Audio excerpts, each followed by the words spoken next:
History loves heroes. It loves clean timelines. It loves simple villains. Underground hates all of that. Released in 1995, at the height of global confusion about the Balkan Wars, this film does not explain history.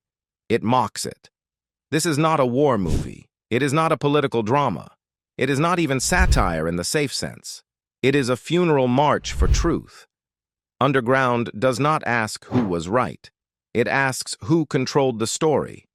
And then it shows how lies don't just start wars. They outlive them. This documentary is not about plot clarity. It's about why confusion is the point. Because Underground believes something terrifying, that people do not need truth to survive. They need belief. Fact 16. This film presents history as a never-ending performance from its opening moments. Underground frames history as theater. Characters exaggerate. Situations spiral into absurdity. Violence exists side by side with comedy. This is not tonal confusion. It is ideological intent. The film argues that history is not remembered accurately. It is performed repeatedly. Every generation reenacts trauma through myths, rituals, and propaganda. The audience is not invited to observe history objectively. They are forced to experience its distortion. Fact 15. War is shown as a business of storytelling. In Underground, weapons are important, but narratives are more powerful. Characters manipulate others not with ideology, but with stories. They decide what people know, what they fear, and what they believe is happening outside their walls. The film suggests that wars are sustained not only by guns, but by information control. Those who own the story own reality. Truth becomes optional. Loyalty becomes currency. Fact 14. The underground is a metaphor for manufactured reality. The literal underground bunker is the film's central metaphor. People live below ground for decades, believing a war that has already ended is still raging. This is not about ignorance. It is about curated ignorance. The film shows how isolation combined with selective information creates a reality stronger than facts. The underground becomes a world where belief replaces evidence, and once belief hardens, truth becomes irrelevant. Fact 13. Humor is used to make lies palatable. One of the most disturbing elements of Underground is its humor. Scenes are funny, absurd, entertaining. And that is exactly the danger. The film uses laughter to lower defenses. It shows how lies survive longer when they are amusing. Comedy becomes anesthetic. It allows people to accept cruelty, manipulation, and absurdity without resistance. The film warns that when politics becomes spectacle, truth becomes optional. The lie is more comfortable than truth. By the end of part 1, one thing is clear. This film is not trying to teach history. It is trying to expose how history is manufactured. The lie does not begin with hatred. It begins with convenience. In part 2, we go deeper. We'll explore propaganda as daily life, how reality is engineered, and why people choose illusion over freedom. Because in Underground, the most dangerous prison is the one you believe in. By now, the lie has already taken root. Not through force, not through fear alone, but through repetition. The people underground are not chained. They are convinced, and that distinction is everything. Because Underground is not about deception imposed. It is about deception maintained. Fact 12. Propaganda works best when it feels routine. One of the film's most unsettling insights is how propaganda blends into daily life. There are no dramatic speeches or visible censorship boards underground. Instead, information arrives casually, through conversations, jokes, rehearsed stories. The lie is not announced. It is normalized. Over time, it stops feeling like manipulation and starts feeling like common sense. The film shows that propaganda is most effective when it becomes boring, when people stop questioning not because they agree, but because they are used to it. Fact 11. Information control creates emotional dependence. Those living underground rely completely on a single source for news. This dependence is not just intellectual, it is emotional. Their fear, hope, pride, and sense of purpose all come from the same storyteller. The film exposes how control over information becomes control over identity. People begin to measure themselves through the narrative they are given. Loyalty replaces curiosity. Doubt becomes betrayal. Reality narrows until only one version of truth feels safe. Fact 10. The film shows how people choose comfort over freedom. One of the most disturbing realizations in Underground is that the lie persists not only because it is enforced, but because it is comforting. Life underground has rules, structure, purpose. Above ground is chaos, uncertainty, moral complexity. The film suggests that many people do not want truth if it threatens their identity. Freedom demands responsibility. Illusion demands obedience. And obedience is easier. The bunker becomes less a prison and more a refuge from ambiguity. 9. Reality is not destroyed. It is replaced. Underground does not show truth being erased. It shows it being outperformed. The fabricated story is more exciting, more heroic, more emotionally satisfying than reality ever was. As a result, truth becomes irrelevant. The film argues that lies do not win by silencing facts. They win by making facts feel small, dull, and unnecessary. Once a fictional reality fulfills emotional needs, the real one no longer matters. The Willing Prison. By the end of Part 2, the film's argument sharpens. People are not trapped underground by walls. They are trapped by belief. The lie no longer needs protection.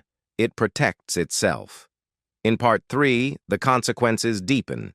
We'll explore identity collapse across generations, nationalism as inherited mythology, and why the conflict never actually ends. Because in Underground, history doesn't move forward. It loops. By now, the lie is complete. Not because it is perfect, but because it has become inherited. Children are born into it. Adults age inside it, and memory itself begins to change shape. This is where Underground becomes most disturbing, because it stops being about deception and becomes about identity.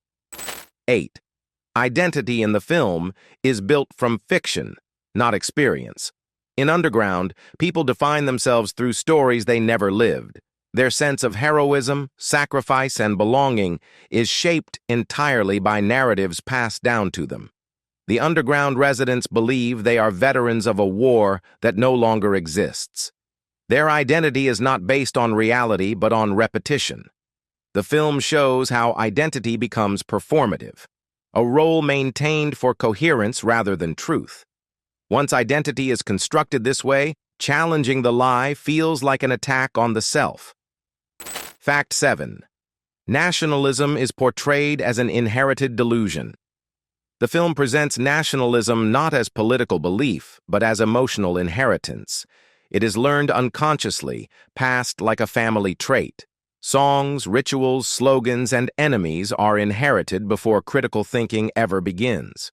The film suggests nationalism survives because it offers simple answers to complex histories. It divides the world into us and them without requiring understanding, and because it is inherited, it feels natural, even inevitable. Fact 6. The film argues that war continues after peace is declared. One of Underground's most devastating ideas is that war does not end when treaties are signed. It ends only when belief systems collapse. In the film, peace arrives above ground, but below, the war narrative continues uninterrupted. This exposes a brutal truth. Conflict can survive without enemies, without weapons, and without reason. As long as people believe they are at war, they will behave accordingly. War becomes a state of mind, not a historical event. Fact 5. Time loses meaning inside a myth. As years pass underground, time becomes irrelevant. Decades blur. Generations overlap. The characters lose any external reference point to measure reality. The film uses this temporal distortion to show how myths suspend time. When history becomes circular, progress becomes impossible. The future is always postponed. The past is always present. And society remains frozen inside a story that refuses to end. History as a closed loop. By the end of Part 3, the film's warning is unmistakable. When lies become identity, truth becomes destruction. When myths replace memory, history stops moving. In Part 4, we reach the final reckoning. We'll explore the film's controversial ending, why the cycle never truly breaks, and why Underground still divides audiences decades later. Because this story does not end with resolution, it ends with repetition. By now, the lie has done something irreversible. It has survived exposure.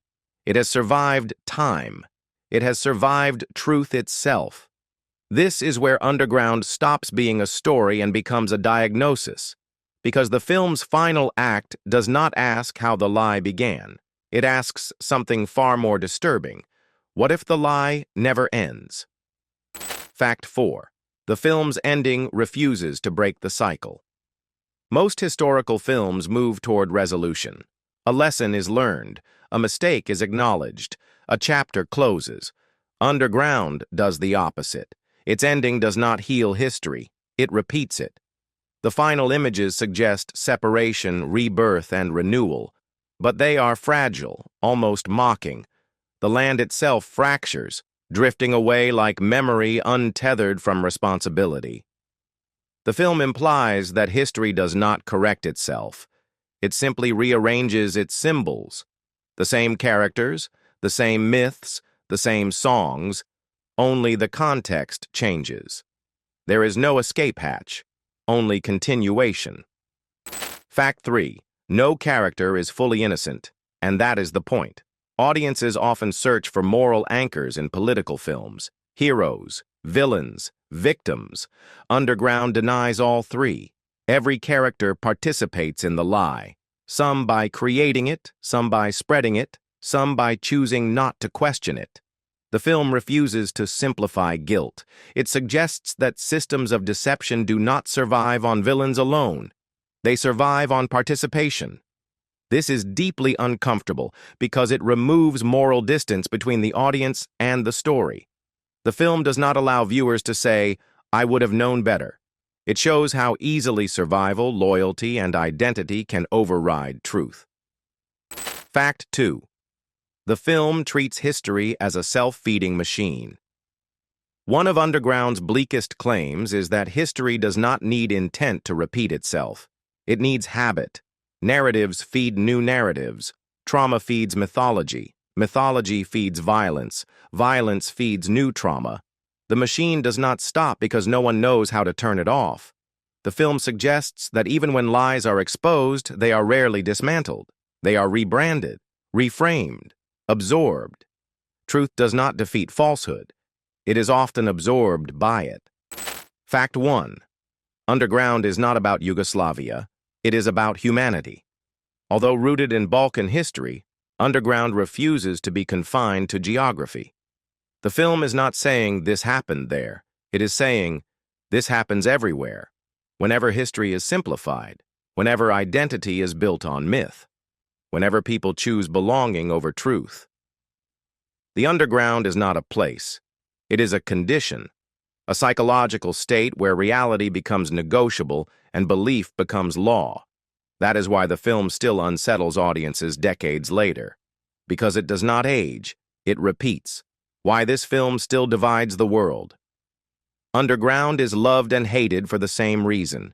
It refuses to take sides. It does not flatter ideology. It does not offer moral comfort. It does not explain who was right. Instead, it asks a question most political cinema avoids. What if everyone is complicit? For some viewers, this feels dishonest. For others, it feels unforgivable. But the film insists that truth is rarely clean enough to be comforting. What becomes clear with distance? Bonus fact 1. The film grows more disturbing with time because its warning feels increasingly familiar. Bonus fact 2. Comedy becomes harder to laugh at once. Its purpose becomes clear. Bonus fact 3. The underground stops feeling symbolic and starts feeling universal. Bonus fact 4. The film's chaos mirrors how history is actually remembered. Loud, selective, emotional. Underground does not believe in progress. It believes in repetition. It does not ask us to fix history. It asks us to recognize how eagerly we inherit lies. And it leaves us with one of cinema's most devastating truths: that the most dangerous stories are not the ones forced upon us, but the ones we choose to keep telling because they make us feel whole. If this film unsettled you, it's because it wasn't talking about the past. It was talking about now. And if you're drawn to cinema that interrogates power, memory, and belief, this channel is for you. Subscribe for documentaries that don't explain history. They expose how it survives. Before you go, answer honestly. If a lie gives people purpose, is truth still worth the cost? Leave your answer in the comments.